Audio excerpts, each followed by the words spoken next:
The United States spent billions of dollars to fight AIDS and malaria in Africa and elsewhere, and set up the Millennium Challenge Corporation to encourage governments of poor countries to pursue policies that promote economic growth and job creation. Do you believe those are still wise expenditures, or do you think that we can no longer afford them? I think the aid is all worthless. It doesn't do any good for most of the people. You take money from poor people in this country and you end up giving it to rich people in poor countries. And they're used as weapons of war, so you accomplish nothing.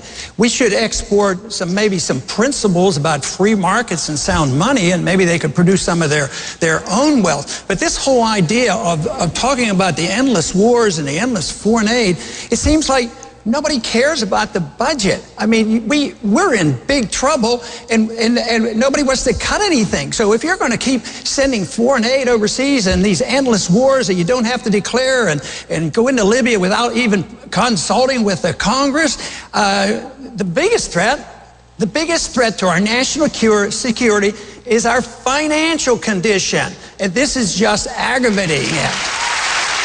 Governor Romney. Congressman Paul, what they're doing is cutting $1 trillion out of the defense budget. They're cutting $1 trillion out of the defense budget, which just happens to equal the $1 trillion they're putting into Obamacare. And so what you have is a president that has a priority of spending us into bankruptcy, but he's not just spending us into bankruptcy, he's spending the money foolishly. We need to protect America and protect our troops and our military and stop the idea of Obamacare. Right. That's the best way to save money, not the military. Right. But hold on one second, because Ron Paul wants to respond to that point. Well, they're not cutting anything out of anything. All this talk is just talk. Believe me. They're nibbling away at baseline budgeting. It's automatic increases. There's nothing cut against the military, and the people on the Hill are nearly hysterical because the budget isn't going up as rapidly as they wanted to. It's a road to disaster.